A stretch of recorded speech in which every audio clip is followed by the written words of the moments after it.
عزیزان گرامی، ایک روایت پیش کرنا چاہتا ہوں، بہت زیادہ کھل کے کسی کا بھی نام نہیں لوں گا، یہ روایت کو غور سے سنیے گا، شاید بہت سے مسائل ہمارے نوجوانوں کے لیے، بچوں کے لیے حل ہو جائیں۔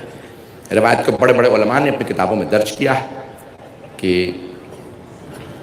جب جناب سیدہ سلام اللہ علیہا کا حق چھین لیا گیا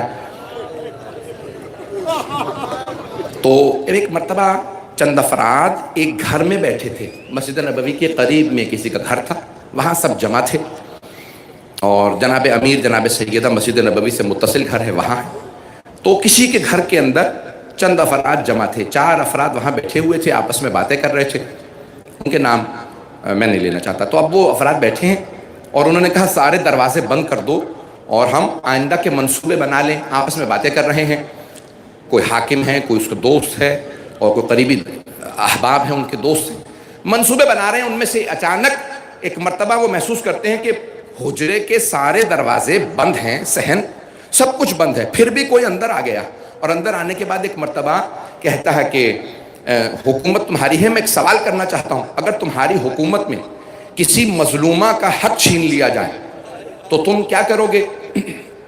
تو کہا میں حق دلواؤں گا۔ کہا کہ اور اگر حق چھیننے والا حق نہ دینا چاہے تو کہا اسے سزا بھی دوں گا۔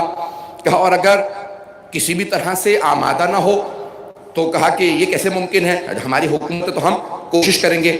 ایک مرتبہ بات بڑھنے لگی، انہوں نے دلیلیں دیں اور دلیلیں دیکھتے دیتے کہنے لگے کہ بھئی جس کا حذف کیا گیا ہے، چھینا گیا ہے، وہ بنت رسالت ہے اور چھیننے والے یہاں موجود ہیں۔ انہی سے کہا، ایک مرتبہ جو تھے وہ فوراً غائب ہو گئے۔ کہا بھی یہ کون تھے، کہاں سے آئے، ان کا چہرہ عجیب و غریب ہے، بہت چہرے پہ نور، سفید ریش، سر پہ امامہ، یہ کون تھے؟ تو ایک مرتبہ دوست نے کہا ہو نہ ہو یہ شیطان ہوگا، تمہیں بہکانے آیا تھا، باتوں کو مت سننا۔ تو ایک مرتبہ انہوں نے ہاتف غیبی کی ندا سنی، کسی نے آواز دے کے کہا کہ اتجعلو خضرا الشیطان، کیا تم خضر کو شیطان کہہ رہے ہو؟ یہ اللہ کے نبی خضر تھے جو تم سے سوال کرنے آئے، اور یہ جو ہاتف غیبی کی صدا ہے یہ جبرائیل تھے۔ کہا کہ میں اللہ کا بھیجا ہوا فرشتہ ہوں، جس نے تمہیں متوجہ کیا وہ خضر تھے، جس کا حق مارا گیا وہ فاطمہ ہے۔ کہا ابھی بھی تمہیں توبہ کے دروازے کھلے ہیں، جا کے حق ادا کرو اور جو جو چھینا ہے واپس کرو۔ توبہ کے دروازے تب تک کھلے ہیں جب تک کہ آل محمد معاف کرنے کے لیے تیار ہوں۔ ایک مرتبہ دروازے بند ہو جائیں تو کچھ بھی نہیں ہو سکتا۔ میں سب جملے میں نے کہا تھا، تو ایک مرتبہ کہا کہ دروازے اگر بند ہو جائیں تو کچھ انسان کو دنیا سے ملنے والا نہیں ہے۔ آپس میں ایک دوسرے کو سب دیکھنے لگے۔ کہا کہ کیا مانے انہیں؟ ایک نے کہا جو کچھ سنا ہے کسی اور سے بیان نہ کرنا، اس سب معاملے کو ختم کر دو، کسی کو بتانا مت تاکہ لوگ ہم سے دور نہ ہو جائیں۔ یہ کس نے بیان فرمایا؟ چھٹے امام نے۔